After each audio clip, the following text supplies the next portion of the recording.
Queen Elizabeth made her only state visit to India. It was, I think, a big deal for our country to have the Queen, the late Queen, visit us. And in her honor, they had kept a fashion show to showcase all the beauty of India. Now, during this fashion show, it was Gazdar jewelry that was part of the fashion show, where we were showcasing all of a variety of our collection and creations. My grandfather, while working with Mr. Gazdar, Mr. Gazdar wanted someone trusted and full of knowledge to value and assess the jewelry that was possessed by the Nizam. In the 60s and 70s, there were laws created by the government in which you had to pay estate taxes on all the jewelry you possessed. That was a very difficult time for most princely states across India, which is when the Nizam of Hyderabad made a trust called the Nizam Jewelry Trust, and they wanted the whole valuation to be done and sold off to be safe from all those high taxes they had to give up. So it was my grandfather, thanks to Mr. Gazdar's support behind him, the whole valuation was done by my grandfather. He tells me that his first meeting with the Nizam of Hyderabad was full of wonder and amazement. He saw the most remarkable emeralds, the most remarkable jewelry, and of course the 184 carat Jacob diamond, which is today, being wondered and amazed by the whole world for the most remarkable beauty that it is. There is no limit to innovation. Sky is the limit in terms of that. You can always keep doing new things, trying new things. Profitability is the most important aspect of the business. Having said that, you can kind of balance between growing a brand and getting profitability. You want to make sure that you have a niche that you're creating. You want to give something which everyone does not have. If you're going to be supplying or providing jewelry that 10 other people have, they're not really differentiating yourself, So you want to make sure that you have something unique that you're offering, of course. And you also want to build that customer relation to the extent that they will provide you a future word of mouth. GIA is an excellent foundation. It's an excellent way to kind of break your path into the industry, whether you're outsider or whether you're in a family business. You learn all the inroads of the industry from this institution. And I think it's a great path to begin your journey. So we've put together a slide. So I hope that can also help in learning a little bit about my brand, myself, and some learnings I have through my journey. So this is just something about the brand. In 1933, two Parsi brothers, Dinsha Gazdar and Rusi Gazdar, set the first establishment in the Taj Mahal Hotel in Mumbai. Taj was founded by Jamshedji Tata in 1903, and 1933 is when the first retail stores opened up in the Taj. It was named after, it was the last name of the brothers Gazdar, Rusi Gazdar and Dinsha Gazdar. The brothers had their training in Cartier in Paris, in their atelier, in their workshop, in the factory. That's where they gained all their knowledge of jewelry. And that's why they wanted to continue that legacy in India. Seeing that there's a huge patronage, there were royal families, there were rich aristocrats, bureaucrats, and diplomats. They thought this was a perfect location to do it. So 1933 is when we set our operations in the Taj itself. I've also put up a few of the other moments that have been pivotal in our journey. 1961, Queen Elizabeth made her only state visit to India. It was, I think, a big deal for our country to have the Queen, the late Queen, visit us. And in her honor, they had kept a fashion show to showcase all the beauty of India. Now, during this fashion show, it was Gazdar jewelry that was part of the fashion show, where we were showcasing all of a variety of our collection and creations. In the 70s, my grandfather, who was in Mumbai at that time, he had a chance encounter with Mr. Dinsha Gazdar. It was through connects that he met Mr. Gazdar, and slowly, steadily, a bond was created. It was almost like a father and son relation. Mr. Gazdar had no son. So for him, my grandfather was like his own son, where they started working together and growing on the mutual passion for jewelry and gemstones. That's where the journey kind of started. And then from 1974, my grandfather became like a working partner to the family and the brand, where all the creations and the jewelry was sort of supplied from his end. He had no son, and he saw the same passion in my grandfather. And that's when he realized that it was best to kind of lay the hands of the brand into someone who will value and nurture the brand as much as he did. And that's when 1990, upon his death, it was our family that took over the full brand. There's a very interesting man whose picture, can anyone recognize who that is? that is the Nizam of Hyderabad, at one point considered the richest man in the world. And amongst his variety of assets, the biggest assets he had was his jewelry collection, which I'm sure everyone has heard of or read of somewhere in books and magazines and newspapers. His collection boasted some of the most remarkable pieces that I've seen. He had a 184 carat Jacob diamond, which is very, very well known. So what happened was, my grandfather, while working with Mr. Gazdar, Mr. Gazdar wanted someone trusted and full of knowledge to value and assess the jewelry that was possessed by the Nizam. In the 60s and 70s, there were laws created by the government in which you had to pay estate taxes on all the jewelry you possessed. That was a very difficult time for most princely states across India, which is when the Nizam of Hyderabad made a trust called the Nizam Jewelry Trust, and they wanted the whole valuation to be done and sold off to be safe from all those high taxes they had to give up. So it was my grandfather, thanks to Mr. Gazdar's support behind him, the whole valuation was done by my grandfather. He tells me that his first meeting with the Nizam of Hyderabad was full of wonder and amazement. He saw the most remarkable emeralds, the most remarkable jewelry, and of course the 184 carat Jacob diamond, which is today, being wondered and amazed by the whole world for the most remarkable beauty that it is. After that, I'll tell you an interesting story about that whole encounter. But after his encounter with the Nizam, there was a whole auction held in India where there were buyers from Rosenthal, Harry Winston, Cartier. All these buyers from global houses had come to India to purchase a magnanimous collection. And they everyone wanted a piece of that collection because nobody had seen something like that before. However, the government of India intervened and said that this belongs to India and it cannot leave our country. Through negotiations and discussions over the years, finally in 1990 is when the government decided to take over the entire collection, and today it's in the vault of the government. It was on display at the National Museum in Delhi, but now it's with the government. I think it fits well that something that is possessed by our country is still in our country than to buyers internationally. Then there are auction houses like Christie's and Sotheby's, to name a few, where many of our pieces have been admired. Now, these auction houses don't particularly keep all jewelers. They're very high standard in choosing the kind of jewelers they want to have in their collection. They want to be associated with names that they can guarantee that this is something which we can stand by in terms of stones, quality, craftsmanship. So we have been lucky to have a number of pieces been auctioned at both these auction houses. Just two of the pieces we put over here. One is a beautiful sapphire and diamond brooch that was auctioned in 2006. On the right hand side is this wrist watch cum bracelet, which has a very unique honeycomb structure, which I guess you can't see on the gold work. On the top of the opening, it has a lovely watch inside of it. So this is just some of the pieces. This is just two of the pieces of the kinds that we've sold at these auction houses. We've also had relations with Bonhams, Heritage, and in India, Astra Guru, and Safran Art.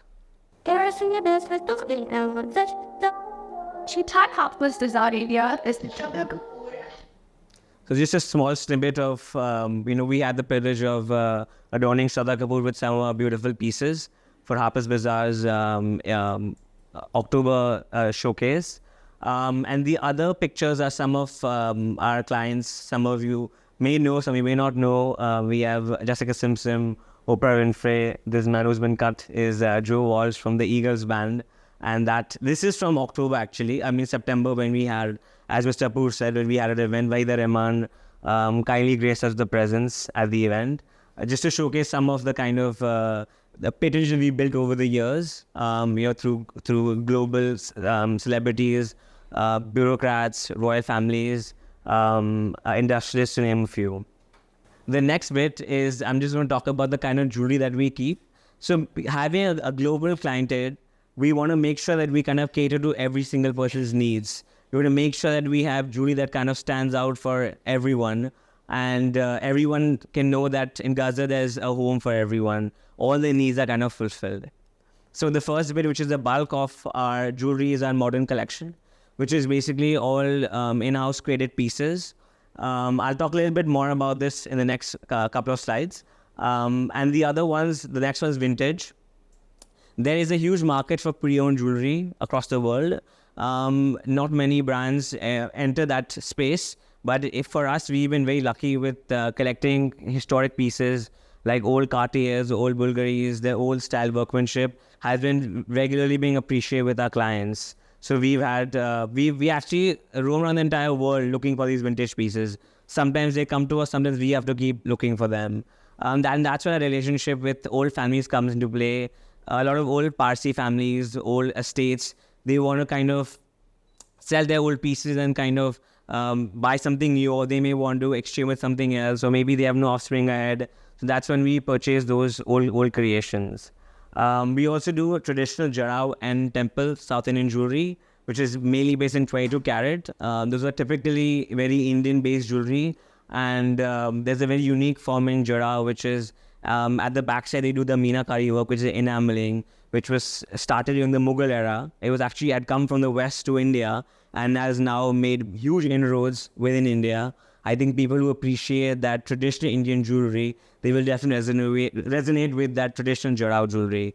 With the way that jarrah is made is that at the back was the meenakari, but they have a gold foil structure in which the gemstones, the diamonds are embedded, and they use a little bit of sealing wax to hold that all together.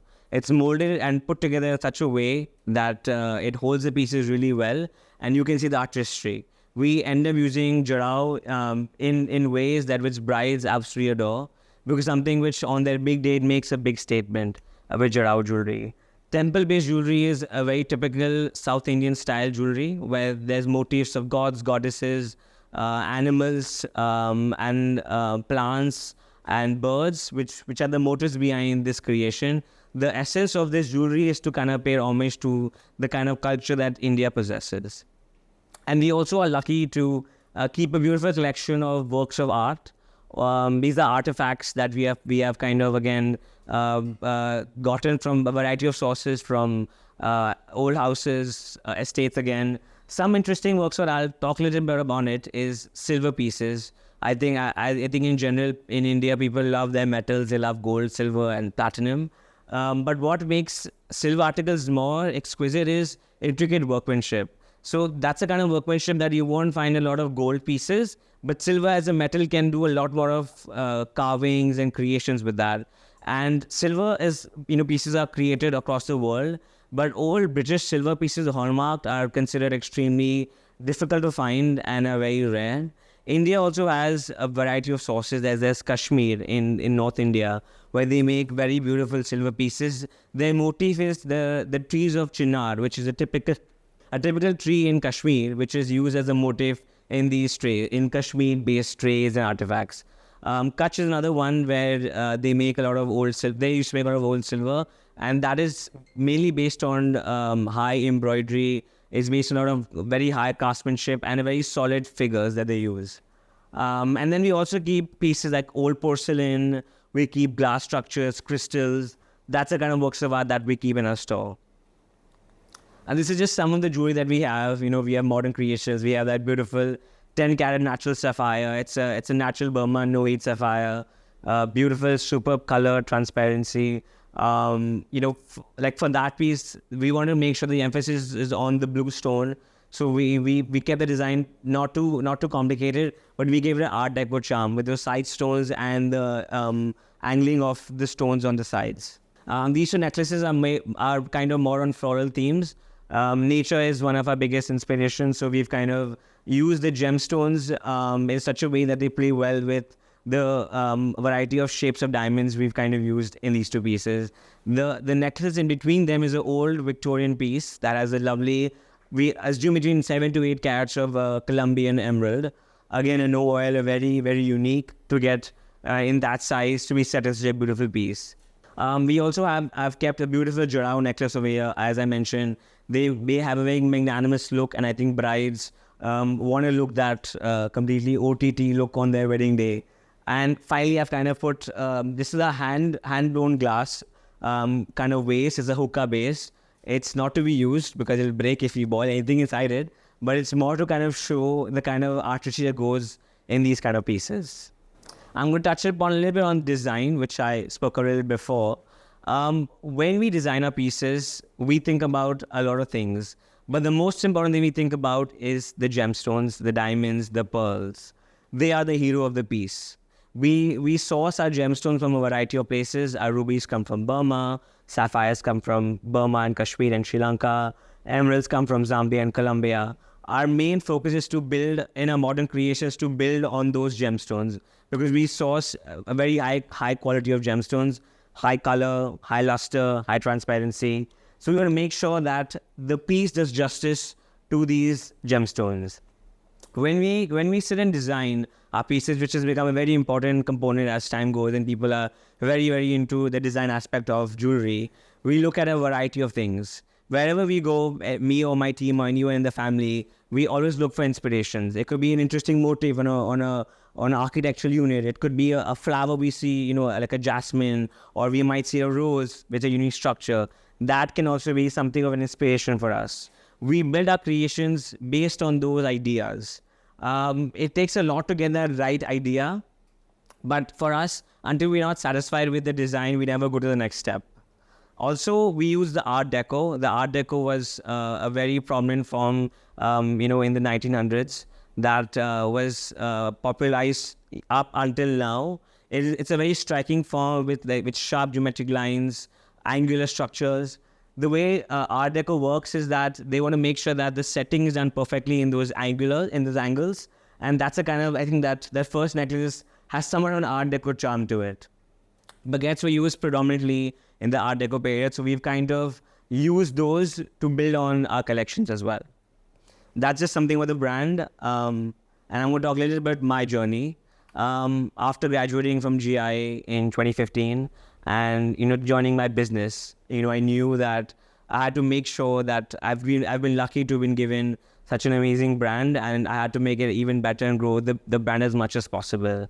That's something which I made sure to kind of tackle on early and use strategies, ways to kind of build the brand, make it more well-known, and just strengthen and reinforce what we do already well. So a lot of you all are probably aware of CAD/CAM, sort of an idea. Basically, technology is everywhere. It's a part of our life. I don't think anybody can disagree that our lives are not the same with the changing technology every day. That's something I've trying to showcase from that. When I came back from GI in 2015, I was very clear that I wanted to change from primitive traditional methods and move into more of technology-based CAD and CAM, because I felt that was the future. With CAD/CAM, the benefits are tremendous. Number one, you get precision in mounts, you get precision in diamonds. Number two, you can do a lot of work in a short amount of time. You can make multiple copies. Number three, the rendering aspects are huge. Once that structure is created and then it's made into a wax or rubber mold, that can be presented to clients and other people. And that can really help to smooth down the entire process. I think with CAD/CAM, it's really helped our manufacturing and helped us to grow the brand and make it more organized. We haven't given up our old techniques even still. Setting of diamonds is laborious. It's still hand skilled. We ensure that setting is not compromised at all. And the most important thing is the finish. I think filing and polishing plays a big role in giving the final look to any piece. It does lead to a lot of wastes of gold, but at the end it's worth it, because at the end you want to make something which will stand out to your client. Going ahead in the future, opening stores can be capital intensive. It can be difficult to interact with clients. It can be a lot of trust-based issues. And that's when you realize that to build our brand, meet new clients, increase our exposure, and serve more markets, building relationships with like-minded brands or entities was the only way forward. We knew that we had to find the right partners who also have similar ethos and values like us. So this is something that we have built over the years. So the first one of the earlier ones was in COVID in 2020, when everything came to a standstill. I mean, there was, for I think a good few months, there was no business. Everything was closed. We didn't really have e-commerce operations going on. Economic Times and us, we had this partnership we created. It was the first ever virtual reality exhibition. It was augmented reality to kind of showcase the jewelry by AR that you can kind of visualize on yourself and wear the necklaces and the earrings. It was a new way. It was a challenging time, and we wanted to show, we wanted to try out what can be done. At Economic Times being, like the biggest or the second biggest readership in business as a newspaper and a wide coverage across India, we knew that this was a great platform to kind of get connected to. This opportunity was a great exposure for us to try on AR and to kind of feel what this new thing could be for us. Another, American Express has been partners with us for decades. We've been their merchants for a long time. And again, in COVID, they had this new venture where they were supporting businesses. So we also had a partnership with them where they were kind of promoting our brand on through their channels. Lermil is this multi-boutique kind of design store in Colaba, close to where we are. But they end up getting a lot of young-based millennial and Gen Z clients. And they have a good niche to kind of focus on those very everyday wear kind of pieces. And that's where we had a collaboration with them a year ago to kind of showcase our pieces through that new channel. Taj Khazana, which is one of the most recent collaborations and one of the most successful ones, is Taj Khazana. They are, again, boutique stores in all Taj hotels across India. We built this beautiful partnership with them. It works really well because, again, they symbolize all the values of Taj, and us being the Taj hotel also kind of matches those values. This partnership has really helped us to grow the brand, meet clients across India, and I think it's only a way ahead with Taj Khazana. Having coverage in strong newspapers and magazines only builds the brand. It kind of reinforces and showcases what you're doing, and it again leads to a huge viewership.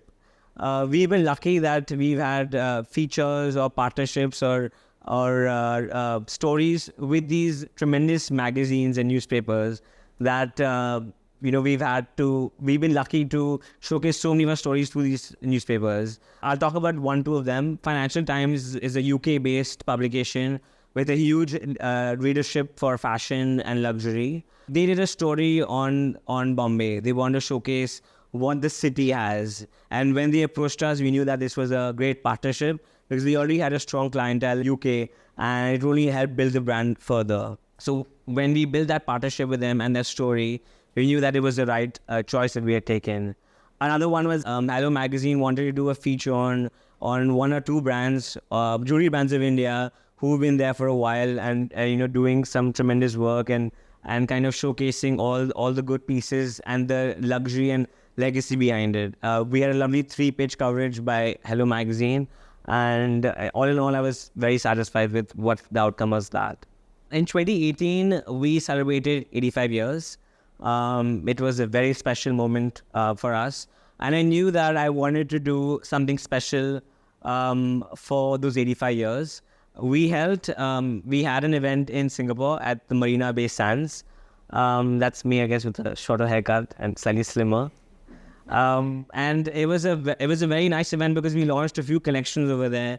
It was well appreciated, and we were able to kind of had this lovely fashion show too.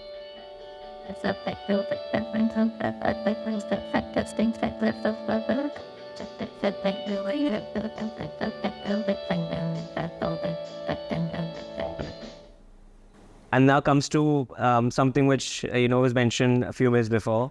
This last year was special, very special to us. It was 9 decades of the brand in the Taj. We knew that this had to be something special. It had to be something celebrated in the store. We've been very fortunate to have that relationship with the Taj, where we have that trust and they value our partnership as much as we value them. For this collection, there was a lot of ideas. We thought of everything possible that we wanted to do. But there's one thing which I knew, that it had to be something magnanimous. It can't be something which is something short of that. The number 9 is very auspicious. People value the number 9 significantly. Many people who buy cars, they'll make sure that those digits add up to 9 because it's considered lucky. So when I thought of the 9 decades of Gazdar, I thought nothing like creating a 9-piece exclusive limited collection. What we did was we made a mix of curating old pieces as well as creating new ones to have a mix of old world meets the new world, because that's what kind of the brand stands for. We were lucky to have some beautiful old pieces. We had that 3-strand old cut diamonds from an old French jeweler. We had that Victorian emerald earring with the old mine Colombian drop. We also created. Had the old Golconda diamond ring, which you can see on our finger, and then we created some new pieces which kind of stand out based on their color, their transparency, their quality. And the whole idea of the collection was to make something which hopefully our customers had never seen before. We want to showcase something really grand. The collection was launched in Mumbai at our store in September, and we held the event. But before the event and the collection, we held a huge campaign shoot across the hotel.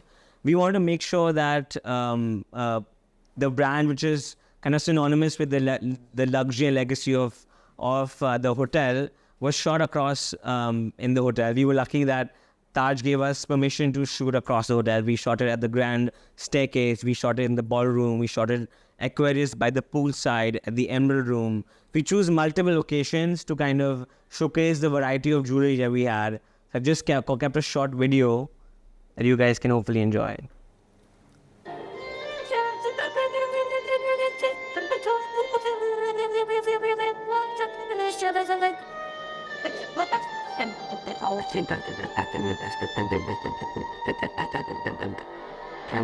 And up I do something at other person with the room from the captain and the back.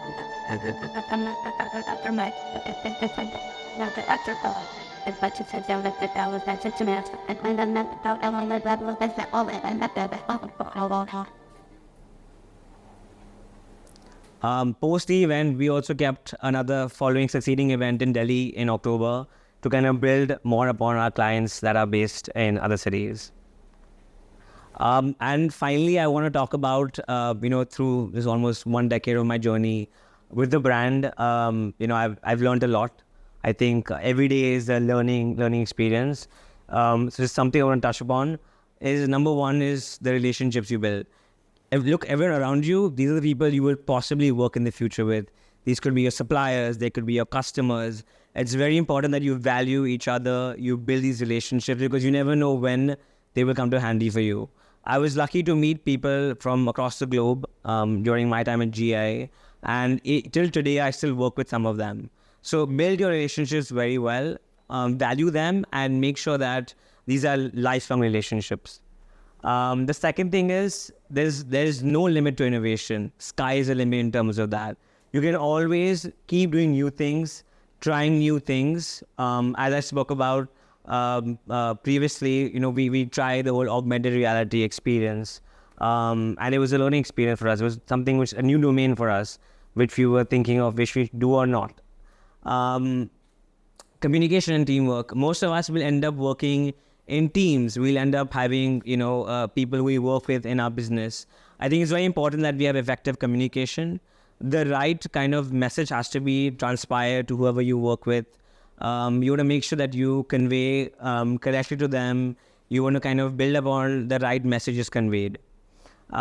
Teamwork, as they say, teamwork is the dream work. So if you have the right team, you can kind of build so much upon it and only grow your business.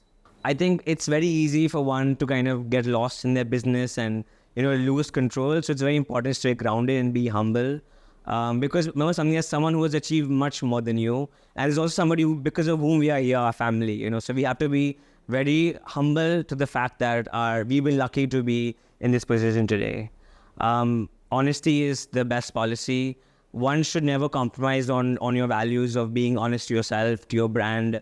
Stick to your ethos. You may make less money, but if you're honest, you will always be successful. Financial literacy. When I joined the business, my father said, it's great you joined the business, but the most important aspect of business is growth and stability. You always want to make sure that you are fully aware of what's happening in your books of accounts. You should always spend a few hours a week to ensure that everything is in the right place and you should be fully committed to what's happening in and out of the business. Managing your finances is the most important aspect of any business. There will always be ups and downs in any business. That's how the nature of the cycle is, the nature of the world is. We also had COVID, we had recessions. Never lose hope. There's always going to be new opportunities. There's going to be new things you can do. Be as strong as you can and adapt to new situations, new challenges that are thrown at you. There's no compromise to hard work. There's no shortcut in business. There's no shortcut in life. You have to take the long route. You have to take the smart route. And you have to put in your passion. You have to put in your time to build what you believe in. So I definitely believe that you have to give your 100% to your work. I think the business that we are in, it's very important to be looking at the intricacies, looking at the details. I think that's something which everyone should always make sure of. Never compromising on the quality, never compromising on what has to be dealt in the right way. So definitely making sure that all your pieces are in either top quality and not compromise at all is very important. And finally, which has been my mantra for a very long time, which has been inspired by my mother mostly, is being grateful. Being thankful for everything that you have, whether it's your family, whether it's money, whether it's your health, relationships, work, endless amount. Always be grateful, because whenever you're grateful, it's only going to get better, and the universe will give more to you if you're grateful for what you already have. So, yeah, thank you. Thanks, Shreyans, for being our guest today. And before we actually kind of wind up, I wanted to make a special mention of some of the learnings that you listed. I think 1 to 15 can all be clubbed as something that builds authenticity in the proposition. And then the last one is gratitude. So it's all authenticity and gratitude. Secondly, because he's been a family jeweler, I think the principal value of being a very effective, functional family unit is very, very visible even here. So we have Shreyans's mom here, his wife, and Sister. Dadi. His sister, I'm sorry. And his Dadi here. Sorry, I made that. That's action. And Dadiji here. And I think for the last 15, 60 minutes, she's been listening intently. And, this concoction of the family value that you see, in my opinion, that is probably if at all there is a secret ingredient, and it is that 100%. you are also dealing with family, so when they also see you as a family unit, I think makes a lot of difference. Absolutely. When you come home from a long day of work, the only thing you want to do is go home and trouble your grandmother. Trust me. That's the best feeling in the world.